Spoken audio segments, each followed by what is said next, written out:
Fernando VI nació el 23 de septiembre de 1713. Fue el cuarto hijo de Felipe V y de su primera esposa, María Luisa de Saboya. Desde muy joven, su vida estuvo marcada por la tragedia. Perdió a su madre cuando tenía solo 5 meses, dejándolo bajo la influencia de su madrastra, Isabel de Farnesio. Con ella comenzó un capítulo de su vida lleno de tensiones y desprecios. Isabel, conocida por su carácter autoritario, no mostró afecto hacia Fernando, prefiriendo a sus propios hijos, nacidos de su matrimonio con Felipe V. Fernando creció en una corte en la que era un príncipe aislado, sin la oportunidad de brillar ni de prepararse plenamente como heredero. La abdicación de su padre el 10 de enero de 1724 elevó al trono a su hermano Luis, pero la inesperada muerte de este 8 meses después trajo esperanza para Fernando, quien era oficialmente el heredero al trono de España. Pero la intervención de su madrastra Isabel de Farnesio en su contra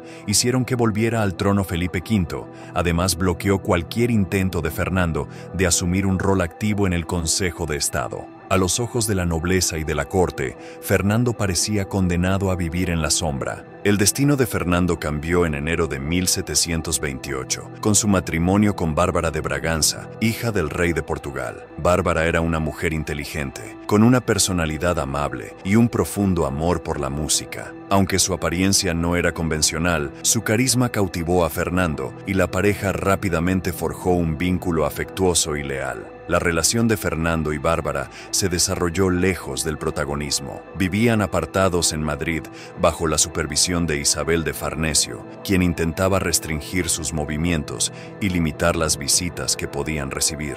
Este aislamiento también les permitió fortalecer su vínculo en una corte hostil. Para Fernando, Bárbara se convirtió en su refugio emocional y su aliada, una relación que sería fundamental para su estabilidad. La muerte de Felipe V en 1746 trajo un giro decisivo. Fernando finalmente ascendió al trono y, como primer acto, alejó a Isabel de Farnesio de la corte. Con este cambio, Fernando recuperó el control de su vida y de su reinado. Pronto mostró una postura diferente a la de su padre, abogando por la neutralidad en los asuntos internacionales. Su lema, paz con Inglaterra y guerra con nadie, reflejaba su deseo de mantener a España fuera de los conflictos europeos y de concentrarse en la recuperación interna del país. Durante su reinado, Fernando promovió políticas de reforma económica y fiscal, orientadas a sanear las finanzas del reino, exhaustas tras los años de guerra. La paz y la neutralidad permitieron que España disfrutara de un periodo de estabilidad que ayudó a recomponer sus arcas. Uno de los proyectos más notables de Fernando VI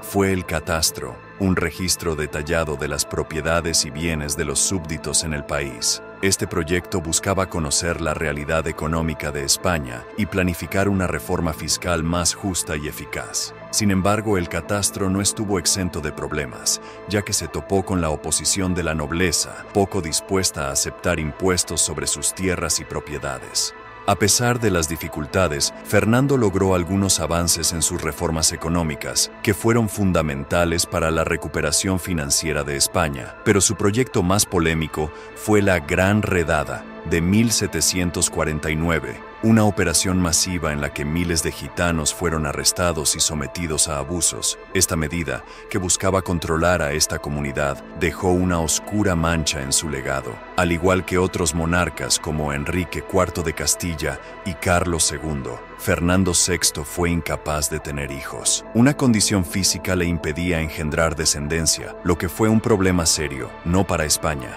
ya que el hermanastro de Fernando, quien sería el futuro Carlos III, estaba disponible para sucederle, pero sí para él, quien veía cómo su linaje se quedaría sin continuidad directa. El punto de inflexión en la vida de Fernando VI llegó en 1758, cuando su amada esposa Bárbara enfermó gravemente. La pareja se trasladó al Palacio de Aranjuez en un intento desesperado de mejorar su salud, pero ese mismo verano Bárbara falleció, probablemente a causa de un cáncer abdominal. Fernando quedó devastado por su pérdida y el dolor y la tristeza se apoderaron de él.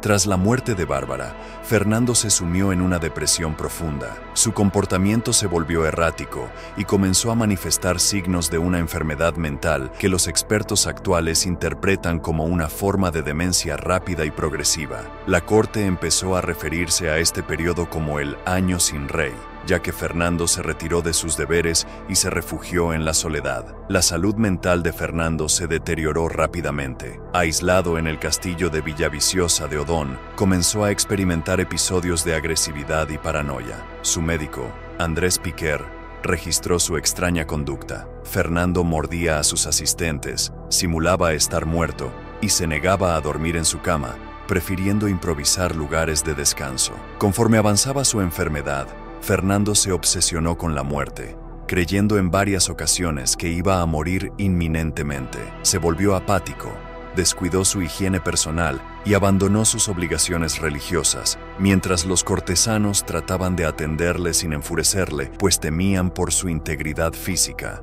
Para calmar sus crisis, Fernando recurrió al opio, pero este paliativo solo le ofrecía un alivio momentáneo. En los meses siguientes, su salud empeoró drásticamente. A medida que su demencia avanzaba, el rey dejó de hablar coherentemente y su cuerpo comenzó a debilitarse.